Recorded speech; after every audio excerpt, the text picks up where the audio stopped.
Hey guys, welcome back. If you are new here, I am Amy, and in today's video we are going to be talking about how you can make your sublimation images brighter and just more vibrant. So if you're struggling, if you've ever had an issue where you print something out and you press it and it's just not, wow, if it's just kind of blah and dull, we're going to talk about things that you can do to change that, how you can make it more vibrant. So specifically in the video today, we're going to be dealing with sublimation tumblers, but the same steps I'm going to walk you through for the tumblers can also be applied to other substrates such as shirts or anything like that. So keep that in mind that this is not just for tumblers. So with that, let's go ahead and jump right on into it.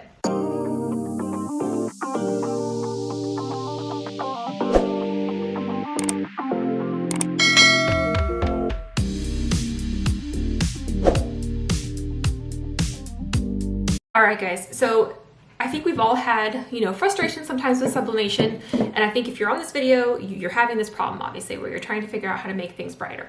So let's take this tumbler, for example. This one is fine. There's nothing like crazy wrong with it.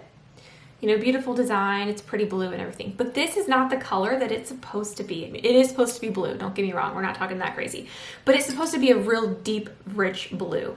And if you look close, it just doesn't, it's pretty, but it's not very dark. Now that one's faded. Now compare it to this. You see the difference here, guys?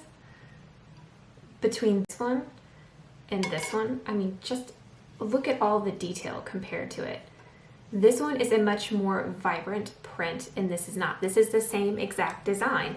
And the difference between this one and this one is some settings. So the first thing you need to do before we get into those settings and how you can make that happen in your computer with the settings is you need to make sure with your sublimation that you are doing the right temperature as well as the right time when you're pressing it.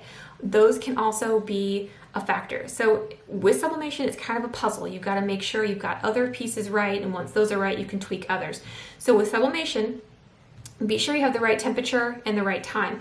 I use a tumbler press. I press my tumblers 365 for 75 seconds, flip the tumbler over and press again for another 75 seconds. Now, keep in mind, every tumbler is a little bit different depending upon where you purchased it and all of that. So always start with what the manufacturer, whoever you purchased the tumbler from, is suggesting. But keep in mind that you might have to deviate a little bit off of that, a couple seconds either way, a couple degrees either way, just to get the perfect combination, and that is trial and error. However, this specific thing, if you know you have that down and you've got, okay, I know it's my time, I know my temperature is perfect, it's something with my computer settings, that's what we're gonna do. So with this, I printed these using Sawgrass, and I printed out of Sawgrass Creative Studio. So I'm gonna walk you through those steps. If you don't have a Creative Studio, but you are using a Sawgrass, I will walk you through in a minute how you do it in Silhouette or some other version when you're printing out of just using Print Manager. But first we're gonna start as though we're in Creative Studio. So bear with me if you don't use Creative Studio, and I'll put a timestamp here for where I jump into Silhouette and make those tweaks, okay? So let's go ahead and get into Creative Studio. Alrighty guys, so first thing you do is you pull up the design that you wanna use into Creative Studio. And if you're new to sublimation, this Creative Studio is something that you get access to for free whenever you buy the Sawgrass sublimation printer. But assuming that you guys already know that, let's go ahead and we put our design in here, and then we're going to go ahead and click on print. Once we click on print, this is where we are going to make some changes to make our color just more vibrant. So as you can see here, if you go on down, you do want to select what kind of paper you're working with. I'm working with Text Print R personally, and that is linked below if you are interested in that. But when you come down here, go ahead and make sure you have high quality. And then for color mode, you're gonna have options. You're gonna have photographic, vivid, graphic, grayscale, cool gray, and classic.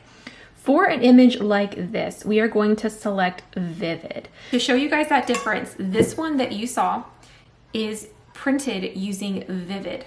This one is printed using photographic. So as you can see, it makes a big difference which one you select. So how do you know which one you want to select each time? Some of it's kind of obvious, some of it's not. So we're gonna walk through which ones we're gonna do. So photographic, if you do photographic, you basically wanna make sure you have photographs on your tumbler. That's gonna keep the photograph, the picture, true to the color, hair color, eye color, things like that that you have on there. If you are doing Vivid, Vivid is great for logos and things that you really want to stand out, but they're not overly complex in terms of like the hair color or things like that. Graphic is also another good one for logos if you want. But when you are using Vivid, Vivid is going to lay down more ink and just saturate that image more. So that is why when I'm using images like this, designs like this, I will choose Vivid. Once you choose Vivid here, you go ahead and select Print. And that is all you need to do within Creative Studio to change it to make your print go from dull to wow. Now, as I mentioned earlier, we're going to jump into Silhouette and we're going to show you how to do the same thing but in Silhouette. Okay, so if you are trying to print a sublimation image from Silhouette Studio, you're going to do the same thing, but you're going to go to File and you're going to go to Print up here. And when it pops up here, you're going to select Print. From here, you want to make sure that you have your Sawgrass printer selected. But then you're going to go down here where it has a little PDF drop-down menu and you're going to select Sawgrass Print Manager. The reason you're going to do this is because if you just print regular through there and you don't print through Print Manager, your colors will be off slightly. So you want to go ahead and select the Print Manager. When you do that, this is going to pop up here. All right, and then this is where we can do the exact same thing we just did in Creative Studio, but through this Print Manager. So we're going to come over here into color, and again we're going to have the same color options that we had before. We're going to choose Vivid because Vivid is more saturated. It's going to make those colors really pop. Again, Photographic, just stick with that if you're using photos on your image. So we go ahead and print Vivid and then, select Vivid, and then we're going to go ahead and select Print down there, and that is all you need to do. And that's it, guys. It is as simple as changing a couple of settings, but I know for me personally, this has driven me up a wall trying to figure out what I was doing, why it would come out dull sometimes, and it is all a matter of your settings. So make sure you have your settings correct whenever you go to print through Print Manager, and then also make sure you have the temperature as well as the time down for your pressing. If you guys have any questions, please be sure to drop them down below, and if you found it helpful, please be sure to give it a like. It does help me out, and I appreciate you guys for watching. Have a great day.